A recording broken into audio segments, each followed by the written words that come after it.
Yon, touchdown. Welcome back to Philippines all the way from Germany. Siyempre, Germany machines muna ang gagawin natin ngayon. Dahil galing tayo ng Germany, tignan nyo naman guys. So, ayan, Germany Advanced Hot and Cold Antibacterial Water Pipe guys.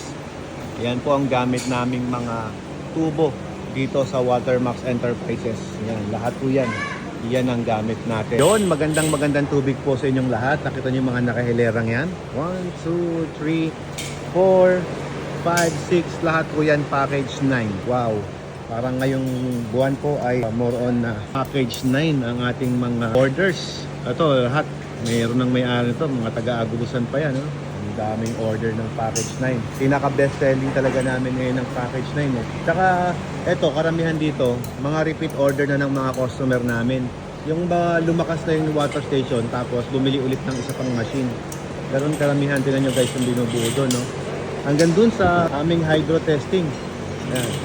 Pakita ko sa inyo guys. Ayun, so hydro testing namin, ganun din. Puro package na yung binubuo doon. Wow. Good morning guys. Thank you sa inyong tiwala sa Watermax Enterprises.